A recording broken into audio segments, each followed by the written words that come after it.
Good morning to you all. Let's dive right in. After nearly a year and a half of on and off negotiations, Democratic Senator Joe Manchin of West Virginia has reached a deal with party leaders to pass a number of Democratic agenda items through the reconciliation process. In a statement yesterday, Manchin wrote in part, "This bill will cut the inflation taxes Americans are paying, lower the cost of health insurance and prescription drugs, and ensure our country invests in the energy security and climate change solutions we need to remain a global superpower through innovation rather than elimination." He went on, "It is time to put away the partisan swords and advance legislation that is in the best interest of the future of this nation and the American people we all represent, not just one party."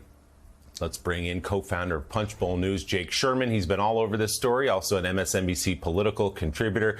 So, Jake, I said at the top of the show, this surprised much of Washington. Were you surprised that this deal came to be between Joe Manchin and Chuck Schumer? Joe Manchin had made furious Democrats across Washington and the Congress by rejecting much of what he approved yesterday. How did this happen?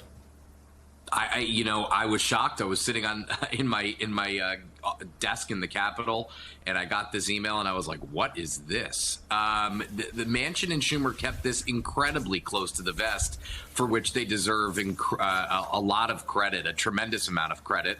But Joe Manchin told us last week he was staying at the table, he was negotiating, and we didn't believe him because he says that all the time, and usually the deals fall apart. But Willie, this is huge. This is giving the opportunity to the Biden administration and to Senate Majority Leader Chuck Schumer and Senate Democrats the opportunity to enact much of their agenda, climate change provisions, tax provisions, everything that they've been talking about for 2 years. And by the way, Schumer got a lot of flack for being too timid, and as did Manchin for that matter. And it's just a massive temporary victory for Democrats to even get a deal with Manchin on this. By the way, Manchin's in COVID quarantine. We talked to him this morning, or yesterday rather, for this morning's edition about what kind of came together, how this came together. And he said that Schumer came back to him and said, "Let's just do a deal. Let's scrub this thing, get rid of everything that you don't like, and let's put this through." So now this begins, Willie, a mad rush, to be honest with you, through August to get this through the House, through the Senate, and to the president's desk. And Republicans are going to say it's a tax increase during a soft economy. But and there is truth to that. It does increase taxes. It gets rid of the carried interest loophole that hedge funds and private equity folks have relied on for many years.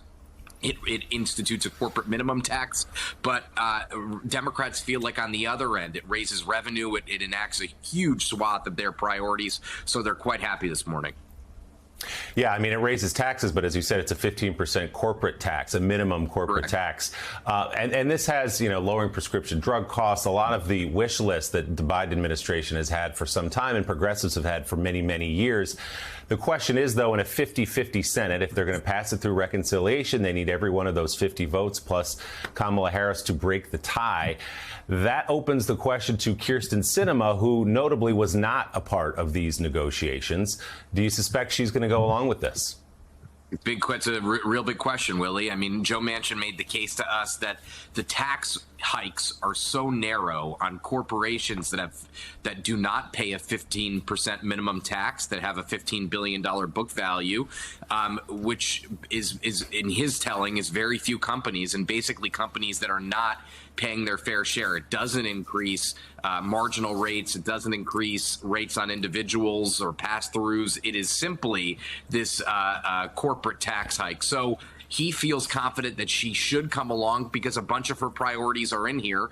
This is going to be the big question. There's a 9 a.m. Democratic caucus meeting this morning in which this will be discussed. Sinema is usually she really keeps her cards close to the vest until she has something to say. But my guess here today, Willie, is yes, she will get on board. I don't think she wants to be, as one Democrat put it to me yesterday, the skunk at the garden party. But we'll have to see. It also faces long odds in the House, Willie. I mean, Speaker Nancy Pelosi has a 4-seat cushion to get this through, and it's going to be difficult. But if I'm sitting here today and I'm a gambling man, I would imagine they get this through sometime in August.